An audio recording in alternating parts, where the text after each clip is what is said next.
परीक्षा लेने के लिए इतना तक कर सकते हैं कि आपके अत्यंत समीप रहने वाले प्रियजनों को भी कुछ हो सकता है। और उसके बाद अगर कहीं आप विचलित हो गए तो ठाकुर जी समझ जाएंगे कच्चा है, अभी विश्वास है नहीं। इसलिए चाहे जैसी स्थिति आ जाए भरोसा मत तोड़िएगा। विश्वास भक्ति में सबसे पहला। चाहे जैसी स्थिति परिस्थिति कुछ हो जाए, आप अपना विश्वास मत डगमगाने देना। दूसरा, संबंध। ठाकुर जी से जो आपका संबंध है उसका कभी विस्मरण मत करना। अगर एक बार आपने ठाकुर जी को भाई बोल दिया है तो फिर जीवन भर निभाइएगा। क्योंकि आप लोग तो केवल बोलते हैं पर ठाकुर जी दिल से सुन लेते हैं बात को। और फिर जब आप निर्वहन नहीं करते ना अपने संबंध का तो ठाकुर जी को बहुत पीड़ा होती है।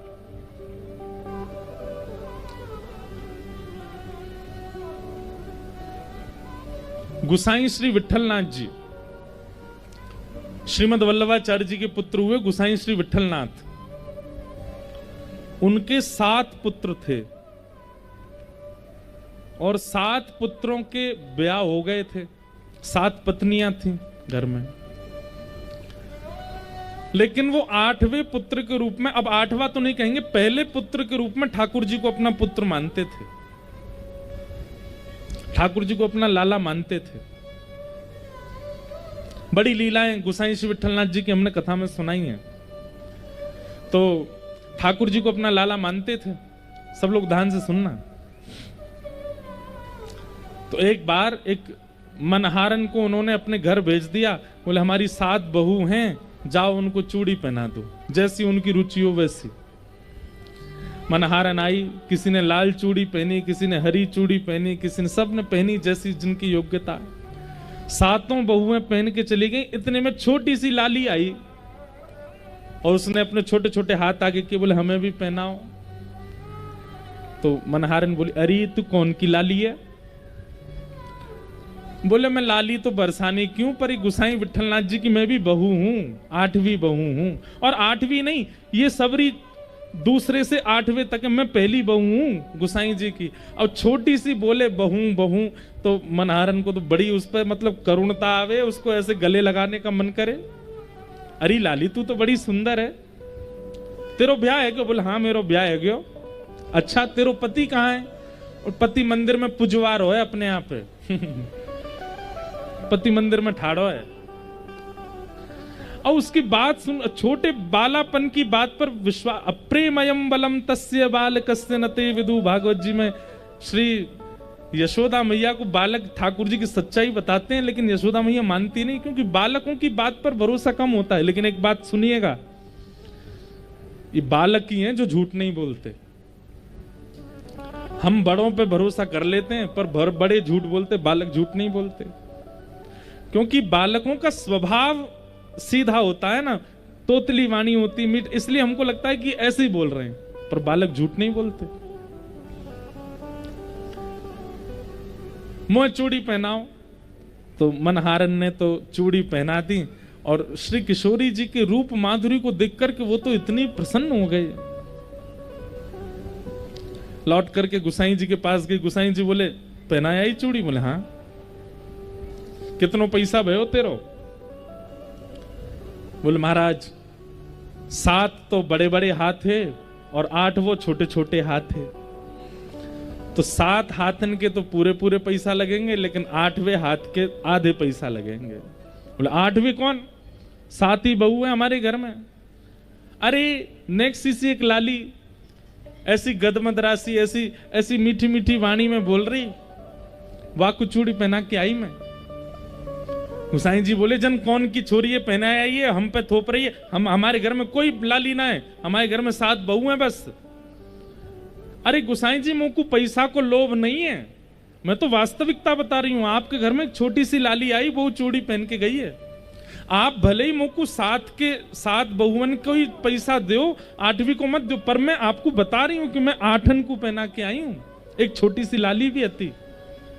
गोसाई जी बोले नहीं, मैं सातन को ही पैसा दूंगा। बोले आप सातन को दो, लेकिन मैं तो सच बताऊंगी। गोसाई जी ने उसको पैसा 7 बहुओं के हाथ के दे दिए, लौट करके घर गए। अपनी बहुओं से बोले तुम सबने चूड़ी पहन ली थी? बोले हाँ। कोई छोटी सी लाली भी आई थी? बोले नहीं, और तो कोई नहीं आया, हमने ही पहनी है।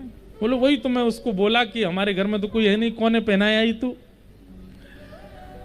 गोसाई जी जैसे ही अपने कक्ष में गए तो रोज रात्रि में मानसी में प्रवेश करते थे, मतलब नेत्र बंद करके मानसी भाव में ठाकुर जी को सेज पर पौढ़ाते थे, और सेज पर पौढ़ा करके मानो वहीं ठाकुर जी को कुछ लोरी सुनाते या पंखा झलते अपने मनोभाव में। गोसाई जी ने जैसे ही मनोभाव में प्रवेश किया, इतने में क्या देखते हैं, ठाकुर जी उदास बैठे हैं और किशोरी जी के नेत्रों में अश्रु बिंद है। गोसाई जी बोले जय जय, कहा है गो, आप इतने उदास काहे को? श्री जी ये आपके नेत्रन में अश्रु बिंद क्यों? कहा है गो, मैंने कोई अपराध कियो या मंदिर में कोई से कोई अपराध बनो?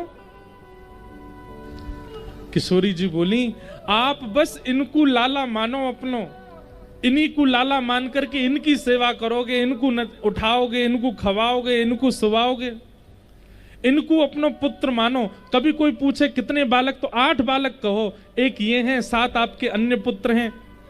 अरे जब 7 पुत्रन की बहू आपकी बहू है सके, तो ये 8वें लाला की जो बहू है वाकू आपने अस्वीकार कैसे कर दी?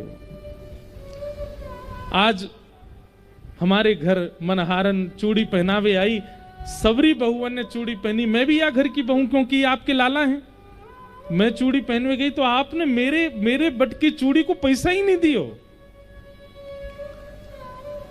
गोसाई जी तो भाव विह्वल हो गए, नेत्र सजल हो गए, बोले हे श्री जी, हे श्यामा जी, मुझको क्षमा कर दो। बोले नहीं, आप तो इन्हीं को लाला मानो, पर इन लाला की सर्वस्व हम हैं, आप हमको बेटे, हमको अपनी बहू ना मानो।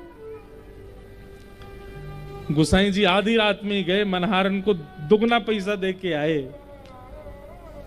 और आकर के ठाकुर जी से क्षमा याचना करने लगे, श्री जी से याचना करने लगे। ये बात हमने क्यों बताई?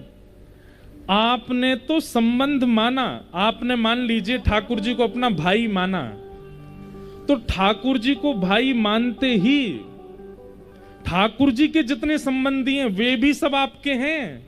फिर किशोरी जी आपको अपना देवरी मानेंगी क्यों? आप ठाकुर जी को अपना भैया मानते हो, आप ठाकुर जी को अपना पुत्र मानते हो, तो श्री जी आपको अपना सास ससुरी मानेंगी, बोले कि ये इनके बेटा है तो हम इनकी बहू हैं। और केवल श्री जी नहीं, फिर बलराम जी भी आपसे संबंध मानेंगे, मधुमंगल श्रीदामा भी संबंध मांगेंगे, यशोदानंद बाबा भी संबंध मानेंगे। इसलिए संबंध या तो ठाकुर जी से बनाना नहीं, और बनाओ तो उसका निर्वहन कीजिएगा।